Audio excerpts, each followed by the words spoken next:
মউত ক্ষমা চাইলাম জীবনের গুনাহ ক্ষমা যদি না করো, কবে জানি মৌতের চিঠি দিয়ে আজরাইল পাঠাইয়া দাও, কবে জানি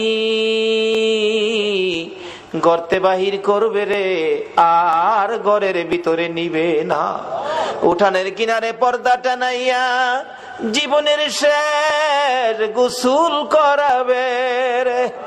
আদুরের সন্তানেরা ঘরের বারিন্দায় দাঁড়ায়া দাঁড়ায়া কাঁদবে আর ডাকবে, বাবা গো পর্দার ভিতরে কিসের গোসল করো গো বাবা। মা টাইনা টাইনা বুকে জড়াবে, আইরে আমার এতিম, আজকাল থেকে তোমরা এতিম হয়ে গেছো।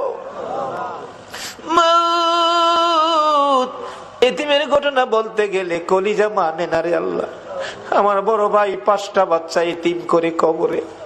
বাড়িতে গেলে আমার ছেলেরা দৌড়াই আসে, আব্বু আইছে। আমার ছোট্ট একটা ভাতিজা দৌড়াই আইসা দাঁড়াইয়া, তাকে কিছু কয় না। জিজ্ঞেস করি, বাবা কি চাও, কি লাগবে, কি দরকার বলো। চোখের পানি ছেড়ে কান্দে। কেন কান্দো বলো না। আমারে ডাইকা ডাইকা কয়, চাচা গো আপনি তো 1 দিন 2 দিন পর পর বাড়িতে আসেন, চাচা আমরা আব্বা কই গো, চাচা আমরা আব্বা কি আর জীবনে বাড়িতে আসবে না। এইভাবে কবে জানি কার সন্তানেরা এতিম হইয়া যায়, কবে জানি কার বিছানা খালি হইয়া যায়। ওই দিন আসার আগে তোমার ঘর মসজিদের পক্ষ থেকে আয়োজিত মাহফিলে আমরা যারা হাত বাড়াইছি গো, ফিরাইও না ঘুরাইও না, আমরা তুমি মাফ করে দাও। আল্লাহ জীবনের গুনাহ মাফের আসার দরখাস্তের পর আরেকটা দরখাস্ত করি, তুমি কিন্তু রাগ হইও না।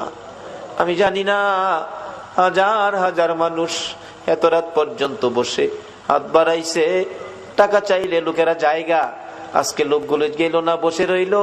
আমি জানি না রে কার মনে জানি কি দুঃখের পাহাড়, কার মনে জানি ব্যথা। হুজুর আমরার মা নাই গো, মা নাই। কার মনে জানি ব্যথা, বাবা নাই গো, বাবা নাই।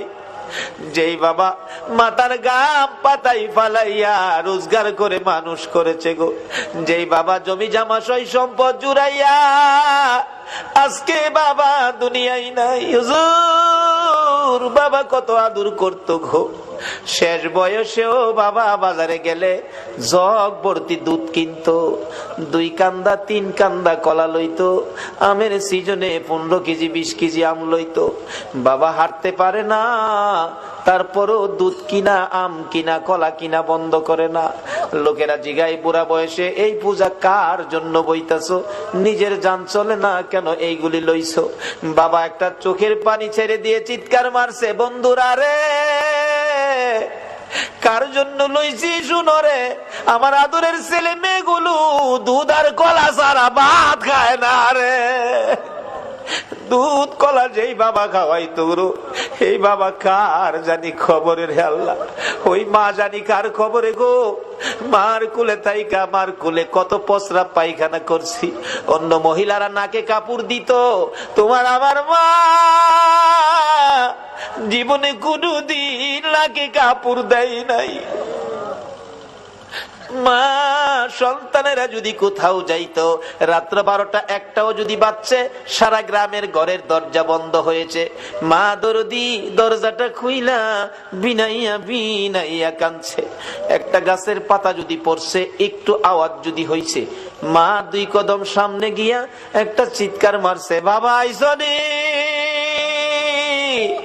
আমি তোমার মা দাঁড়াইয়া রইছি। বাবারে বাড়ির দিকে তাকাইয়া দেখো, এই দরজা জানি কার বন্ধ হইয়া গেছে। এই মারে কবরে শুয়াইয়া, বাবারে কবরে শুয়াইয়া চোখের পানি কার জন্য রাখছো। মউদরে মায়ের অভাবী ছেলেরা কি করে, এতদিন তো শুধু বলতাম, এখন তো নিজেও মার অভাবী। একটা মায়ের অভাবী ছেলে বিদেশ থাকে, সপ্তাহ সপ্তাহ টেলিফোন করে, মা মা তুমি কেমন আছো আমারে জানাইও। মা কই, বাবা বিদেশ গেছো টাকার জন্য, সপ্তাহ সপ্তাহ টেলিফোন করে টাকা নষ্ট করলে কেমনে হইব? টাকা চিনো রে বাবা, টাকা চিনো। ছেলেটা টেলিফোন করে বলতেছে, মা মা গো, আমারে বাধা দিও না গো মা, আমি টাকা চিনি না, আমি চিনি আমার দরদি মা। সপ্তাহ সপ্তাহ টেলিফোন। হঠাৎ করে মা স্ট্রোক করে মারা গেছে। এলাকার লোকজন কয়, ছেলেটারে মৃত্যুর খবরটা দিও না, দিলে আত্মহত্যা করবে। একদিন এক রাত, 2 দিন 2 রাত, 3 দিন 3 রাত, যেদিন পার হয়ে যায়, ওই বিদেশের মাটির থেকে ছেলে স্বপ্নে দেখে মা ডাকতেছে, রে মন্নান, টেলিফোন কার কাছে করবি রে? মা কইয়া কারে ডাকবি রে বাবা? আমি তোর মা, কবরে চলে গেছি, আর আমারে পাইবি না। আইলি না, আমারে মা কইয়া ডাকলি না, মার দেখা আর জীবনে হবে না। ঘুম থেকে উঠে মা মা কইয়া কাঁদতেছে। বন্ধুরা বলেন, কি হলো তোমার? আমি স্বপ্নে দেখেছি মা নাই, দেশে থাক, দেশে আর চাকরি করব না, দেশে চলে যাব। সকালবেলা টেলিফোন করছে, বড় ভাই টেলিফোন ধরে, মন্নান, সপ্তাহ হইলে টেলিফোন করবি, আজকে কেন টেলিফোন করলি? ভাই, আমি স্বপ্নে দেখেছি আমার মা নাই গো। ভাই, আগে সত্য করে কও, আমার মায়ের খবর কি? খবর যদি না কও, আমি কালকেই বাড়িতে চলে আসব। মায়ের কাছে দাও, মায়ের সাথে কথা বলবো। মার কাছে যদি টেলিফোন না দাও, আমি কিন্তু কালকে বাড়িতে চলে আসব। বড় ভাই টেলিফোন ফালাইয়া একটা দূর মাইরা মায়ের খবরের পাশে, মা মা গো, তোমার পাগল খবর পাইছে গো, কালকে বলে বাড়িতে আইব। বড় ভাই সকালবেলা মাইক্রো ভাড়া করেছে, বুড়া বাবা পিছে পিছে ডাকতেছে, আমারে সঙ্গী করি লইয়া যা রে, মায়ের পাগল রে কে